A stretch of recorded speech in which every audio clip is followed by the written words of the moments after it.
आज होशियारपुर से पूरे भारतवर्ष ही नहीं बल्कि पूरे विश्व को एक सकारात्मक संदेश देने का कार्य किया जा रहा है।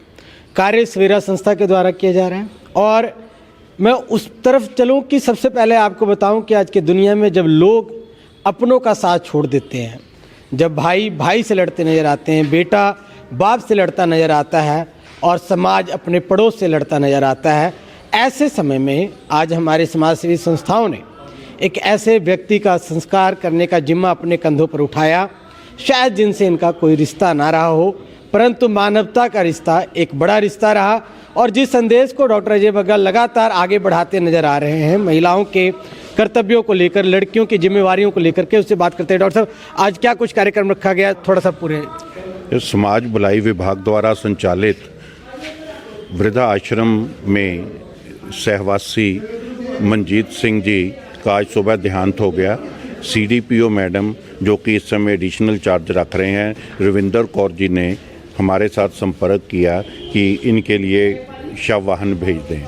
तो मेरे मन में, मेरी लड़की भी आई हुई थी कल से होशियारपुर में, तो उसने कहा कि मैं ही इस सज्जन का संस्कार करूंगी। तो हमने CDPO मैडम जी से प्रार्थना की, उन्होंने इस प्रार्थना को स्वीकार किया और विभाग की तरफ से पूर्ण सहयोग प्राप्त हुआ और इस दिवंगत व्यक्ति की जो संस्कार है वो यहाँ पर आज शिवपुरी होशियारपुर में किए गए हैं।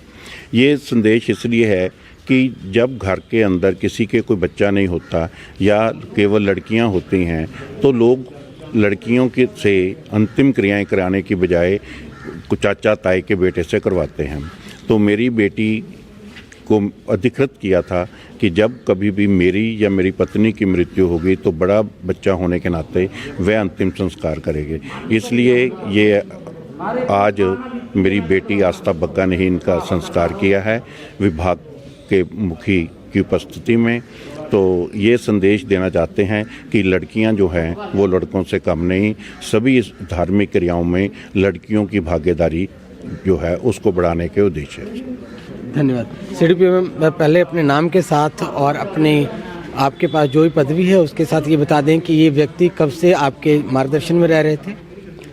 मैं Ravinder Kaur CDPO old age home ਦਾ ਚਾਰਜ ਮੇਰੇ ਕੋਲ ਪਿਛਲੇ 3 ਮਹੀਨੇ ਤੋਂ ਐਜ ਏ ਸੁਪਰਿੰਟੈਂਡੈਂਟ ਹੈ। ਇਹ ਅਮਰਜੀਤ ਸਿੰਘ ਨਾਮ ਦਾ ਵਿਅਕਤੀ ਸਾਡੇ ਕੋਲ ਹੋਮ ਦੇ ਵਿੱਚ ਪਿਛਲੇ 10 ਸਾਲ ਤੋਂ ਰਹਿ ਰਿਹਾ ਸੀ। ਫੈਮਿਲੀ ਦੇ ਵਿੱਚ ਇਸ ਦੇ ਹੋਰ ਕੋਈ ਵੀ ਮੈਂਬਰ ਨਹੀਂ ਸੀ। ਓਲਡ ਏਜ ਹੋਮ ਦੇ ਵਿੱਚ ਹੀ ਸਾਰੀ ਕੇਅਰ ਜਿਹੜੀ ਇਹਨੂੰ ਦਿੱਤੀ ਜਾ ਰਹੀ ਸੀ, ਪਰੰਤੂ ਕੁਝ ਸਮੇਂ ਤੋਂ ਇਸ ਦੀ ਸਿਹਤ ਠੀਕ ਨਹੀਂ ਸੀ। ਅੱਜ ਸਵੇਰੇ 4 ਵਜੇ ਉਸ ਦਾ ਦੇਹਾਂਤ ਹੋਇਆ। ਮੈਨੂੰ 5:30 ਵਜੇ ਸਟਾਫ ਮੈਂਬਰਸ ਦਾ ਫੋਨ ਆਇਆ ਕਿ ਅਮਰਜੀਤ ਸਿੰਘ ਦਾ ਦੇਹਾਂਤ ਹੋ ਗਿਆ। ਮੈਂ ਪਿਛਲੇ 15 ਦਿਨ ਪਹਿਲਾਂ ਵੀ ਇਹਨਾਂ ਨੂੰ ਮਿਲਣ ਗਈ ਸੀ ਕਿਉਂਕਿ ਇਹਨਾਂ ਦੀ ਸਿਹਤ ਖਰਾਬ ਚੱਲ ਰਹੀ ਸੀ, ਜਿਸ ਦੇ ਲਈ ਮੈਂ ਅਜੇ ਬੱਗਾ ਜੀ, ਜਿਹੜੇ ਕਿ ਪਹਿਲਾਂ ਵੀ ਓਲਡ ਏਜ ਹੋਮ ਦੇ ਲਈ ਸਾਡੇ ਨਾਲ ਕੰਮ ਕਰਦੇ ਰਹਿੰਦੇ ਨੇ, ਸਮਾਜ ਭਲਾਈ ਦਾ ਕੰਮ ਵੈਸੇ ਵੀ ਉਹ ਬਹੁਤ ਕਰਦੇ ਨੇ ਜਿਵੇਂ ਉਹਨਾਂ ਨੇ ਦੱਸਿਆ, ਤੇ ਉਹਨਾਂ ਨੇ ਇਸ ਚੀਜ਼ ਨੂੰ ਐਕਸੈਪਟ ਕੀਤਾ ਕਿ ਠੀਕ ਹੈ ਸੰਸਕਾਰ ਦੀ ਜ਼ਿੰਮੇਵਾਰੀ ਸਾਡੀ ਹੈ ਮੈਡਮ, ਤੁਸੀਂ ਘਬਰਾਓ ਨਹੀਂ, ਅਸੀਂ ਆਪਣਾ ਵਾਹਨ ਭੇਜਾਂਗੇ। ਔਰ ਤੁਸੀਂ, ਉਹਨਾਂ ਨੇ ਸਾਨੂੰ ਟਾਈਮ ਦਿੱਤਾ ਲੈ ਕੇ ਇੱਥੋਂ ਬਕਾਇਦਾ ਕਿ 1:30 ਵਜੇ ਸੰਸਕਾਰ ਕਰਨਾ। ਅਸੀਂ ਉਹਦੇ ਹਿਸਾਬ ਦੇ ਨਾਲ ਅੱਜ ਅਸੀਂ ਅਮਰਜੀਤ ਸਿੰਘ ਦਾ ਸੰਸਕਾਰ ਕਰ ਰਹੇ ਹਾਂ। ਕਿੰਨੀ ਉਮਰ ਰਹੀ ਹੋਣੀ ਇਸ ਟਾਈਮ ਅਮਰਜੀਤ ਜੀ? 85 ਦੇ ਕਰੀਬ ਹੈ। 85 ਜੀ ਹਾਂਜੀ। ਤੇ ਇਹਨਾਂ ਦੇ ਇਲਾਵਾ ਹੋਰ ਕਿੰਨੇ ਕੇ ਪਰਿਵਾਰ ਜਿਹੜੇ ਆ ਆਪਣੇ ਉੱਥੇ ਰਹਿ ਰਹੇ ਆ ਆਪਣੇ? 25 ਪਰਸਨਸ ਓਲਡ ਏਜ ਹੋਮ ਦੇ ਵਿੱਚ ਇਸ ਸਮੇਂ ਰਹਿ ਰਹੇ ਆ ਇਹਨਾਂ ਦੇ ਨਾਲ। ਇਹ 26 ਸੀਗੇ, 25 ਮੈਂਬਰਸ ਹੋਰ ਹੈਗੇ ਨੇ ਇਹਨਾਂ ਦੇ ਨਾਲ ਇਸ ਵੇਲੇ। मैम आजो प्लीज़। आज आपने संस्कार किया तो क्या कुछ मैसेज कन्वे करना चाहते हैं आप पूरे सोसाइटी को और पूरे वर्ल्ड को, क्योंकि हम देख रहे हैं कि आजकल लोग जहां अपने रिश्तेदारों से भी लड़ते नज़र आते हैं, वहां जिनसे आपका रिश्ता ना भी रहा वहां भी आपने दोनों हाथ आगे बढ़ाए और अग्नि भी भेंट की। मैं एक ये चीज़ बताना चाहती हूँ कि हमें स्कूल में और हमारी फैमिली में अक्सर जब हम छोटे होते हैं हमें सिखाया जाता है कि विश्व, ये दुनिया ही हमारा परिवार है। पर धीरे धीरे जैसे हम बड़े होते हैं तो हमारे प्रति, लोगों के प्रति नफ़रत होनी शुरू हो जाती है, हम लोगों को नापसंद करना शुरू कर देते हैं। तो ज़रूरी है कि हम आपसी मतभेद भुलाकर लोगों की सहायता करें। जब भी हमें मौका मिले, हम सोचते रहते हैं कि शायद जो लोग महान बने हैं ज़िंदगी में उनको भगवान ने ऐसे मौके दिए हैं।